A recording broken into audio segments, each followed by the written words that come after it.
Professional institution গুলোকে politically deal করা যাবে না, এটাকে প্রফেশনালি ডিল করতে হবে। একমত আপনারা? না হলে আপনার হয়তো কিছু স্বার্থ হাসিল হবে, প্রতিষ্ঠানটা শেষ হবে। আর যদি প্রফেশনালি ডিল করেন তাহলে একটু সময় লাগবে, কষ্ট হবে, কিন্তু দীর্ঘমেয়াদে আমরা সবাই লাভবান, যেটা আমাদের শহীদ নেতৃবৃন্দ প্রমাণ করে গেছেন, এটা আমরাও করতে পারবো এবং সেই কাজই আমাদের করতে হবে। আমি শেষ করতে চাই যেটা বলে, সেটা হচ্ছে যে কিছু ছোটখাটো ত্রুটি বিচ্যুতি এখন আছে। দেখেন, দেশ পরিচালনায় যারা এখন আছে তারাই তো বলতেছে, আপনাকে এটা ভালো করে মাথায় রাখতে হবে, তারাই তো বলতেছে একদম পিএম থেকে শুরু করে উপর লেভেল পর্যন্ত এখনো সেই পতিত হাসিনা সরকারের দোসররা বসে আছে, তারা চালাচ্ছে সবকিছু। তো এই কথার মধ্য দিয়ে কি আপনার ব্যাংকের চিত্র বুঝতে আপনার কষ্ট হওয়ার কথা? পরিস্থিতি এটা বুঝতে হবে। 15.5 বছরের ভাঙা বিধ্বস্ত একটা বাড়ি আপনি যখন ওটাকে রিফর্ম করতে যাবেন, অন্তত 15.5 মাস সময় আপনাকে হাতে নিতে হবে। এইটুকু বলতে কি আমরা অনেক সময় আমরা বলি যে ভাই সময়ের 1 পর অসময়ের 10 পর। হ্যাঁ, ঠিকই আছে, আপনার এই কথার যুক্তি আছে, পাল্টা যুক্তিও আছে। আমাদের এটিএম আজহারুল ইসলাম ভাই, আল্লাহ তাআলা তাকে মুক্তি দান করুন, উনি বলতেন যে ভাত রান্না করতে অন্তত যদি বিদ্যুতে রান্না করো তাও তো 15 মিনিট লাগে, 10 মিনিট তো লাগে। এখন তোমার তাড়াহুড়ার কারণে যদি 5 ওয়াট বিদ্যুতের পরিবর্তে ওখানে 5000 বিদ্যুৎ দিয়ে দিলা, 5000 ওয়াট দিয়ে দিলা যে না আমি আসলে 30 সেকেন্ডে ভাত রান্না করবো, তো ভাত পাবে না অঙ্গার পাবে? কিভাবে? প্রফেশনাল ইনস্টিটিউশন গুলোকে পলিটিক্যালি ডিল করা যাবে না, এটাকে প্রফেশনালি ডিল করতে হবে। একমত আপনারা?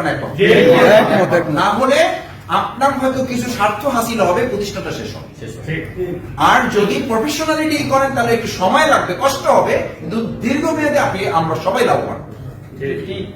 সেই জন্য আমি মনে করি প্রিয় নবী মুহাম্মদ রাসূলুল্লাহ সাল্লাল্লাহু আলাইহি ওয়াসাল্লামের শক্ত নীতিমালা রুহামাউ বাইনাহুম আশিদ্দাউ আলাল কুফার নীতিমালা দুটোই ব্যালেন্স করে আমাদেরকে কাজ করতে হবে। তাহলে আমাদের ব্যাংকও টিকবে, আমাদের স্বার্থ আল্লাহ তাআলা বরকতপূর্ণভাবে কবুল করবেন ইনশাআল্লাহ। শেষ কথা হচ্ছে, আপনারা নির্বাচন নিয়ে অনেক কথা বলেছেন। আমি নির্বাচন নিয়ে আসলে কথা বলার জন্য আপনাদের সামনে আসি না, আমি এসেছি আপনাদের বলতে। এটাকে কি করবেন এই সিদ্ধান্ত আপনার। ধরেন শফিকুল ইসলাম মাসুদ এই ব্যাপারে নেই, তাহলে কি আপনারা কিছু করবেন না? আমাদের কোনো দায়িত্ব থাকবে না? আমি বলছি যে ব্যক্তির জন্য আপনাদের টেনশন, আলহামদুলিল্লাহ কোথাও কোনো একজন ব্যক্তিকে যদি আমরা পেয়ে যাই সেটা হলো বোনাস। প্রত্যেকের উপর আপনাদের দায়িত্ব আছে, সেই যেটা দিয়ে শুরু করেছেন ওইটা দিয়ে শেষ করুন।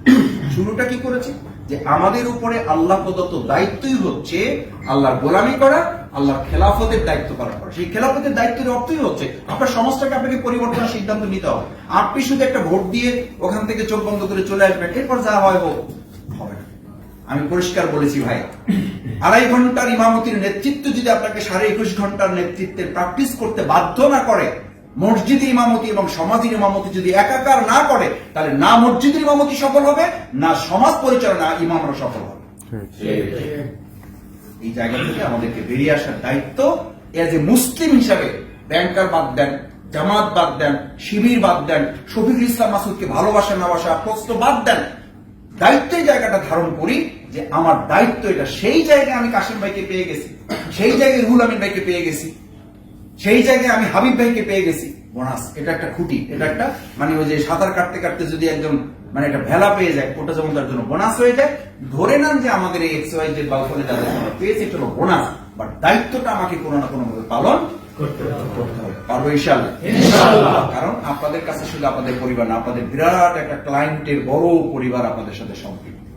কোনো ভাইয়ের কথা বলা দরকার নেই, শুধু বলবেন যে এবার আমরা সৎ এবং যোগ্য একজন লোক যদি পেয়ে যাই তাহলে আমরা তার পক্ষ নেব।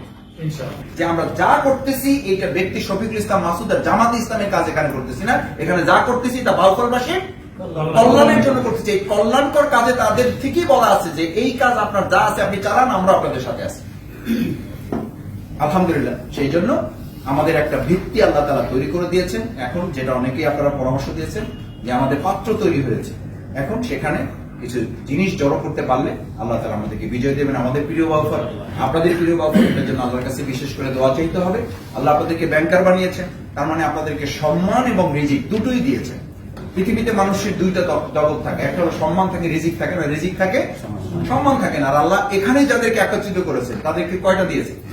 দুটোই দিয়েছেন। আল্লাহ আপনাদেরকে সম্মানও দিয়েছেন, আল্লাহ আপনাদেরকে রিজিকও দিয়েছেন। অনেক আমাদের দেশে দেখবেন যে টাকা পয়সা হওয়ার পরে বলে যে এখন ইলেকশন করতে চাই, তার মানে কি টাকা আছে কি নাই, সম্মান নাই, এবার টাকা দিয়ে সম্মান কিনতে চায়। আর আল্লাহ আপনাদেরকে বোনাস, আপনাদেরকে সম্মান এবং রিজিক একই সাথে দিয়েছেন। সেই ব্যক্তিদের অবশ্যই ময়দান পরিবর্তনের ভূমিকাটা অন্য যে কারো যে কয়েক গুণ বেশি হবে। আল্লাহ আমাদের কবুল করবেন ইনশাআল্লাহ। আসসালামু আলাইকুম ওয়া রাহমাতুল্লাহি ওয়া বারাকাতুহু।